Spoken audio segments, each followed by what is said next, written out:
Hey everyone, Alex Golesh is ready to lead the charge down on the plains of Auburn. The new head coach of the Tigers heading to the plains after a 3-year stint with South Florida. Our team coverage on the plains continuing tonight with Nick Kuzma. He chats it up with Mike Gittens of the War Rapport.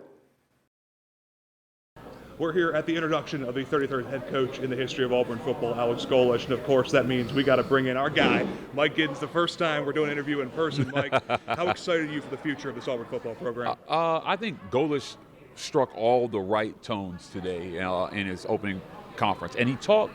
You can tell he's a football guy. He talked development. He talked process. He talked about creating a process-driven program. I know you are someone that does like to dive into film a little bit. What does the film tell you? Obviously, he was at Tennessee as an offensive coordinator, beat Alabama in 2022. Yeah. Led the nation in scoring when he was at Tennessee. Then he goes to USF, 7-6, 7-6, 9-3. What does the tape tell you about Alex Golesh offense? The tape tells me that he has had success everywhere he's gone, and that if his process works here, Auburn is going to win a lot of football games. So the support is here. The money is available. The facilities that we're standing in right now are some of the best in the country. He's got all that at his fingertips, and if he can take all that and put it together and win the fourth quarter, as you mentioned. I mean, we were here for the Iron Bowl, just a couple nights ago, and Auburn with a chance to win the game and finding ways to lose, right? He's got to flip that narrative. All these things help him do that. I know you just recently did do some reporting based upon independent sources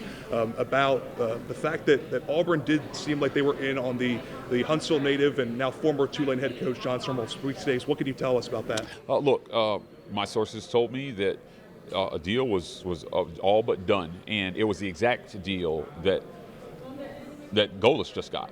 About $7.5 a year with really strong incentives that could see him make north of $10 million if he hits all the milestones that are in his contract. At the end of the day, Summerall let some of the outside noise get to him, and he is no longer in the running. John Cohen he stands on business. He's not going to listen to you tell him that this job is. He knows what this job is, and so once he was out of the running, Auburn had to go another direction. And Alex Golesh was always on their list, so that's important to remember. This fan base is tired of the wait for it. Yeah. This fan base is ready, to win right now. They want to win a national championship next year if they can.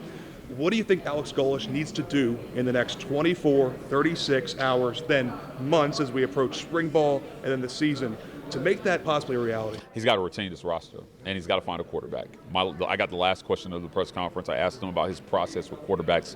He's got to figure out who's going to be on this roster. So, and by his words, start to build a system around the talent.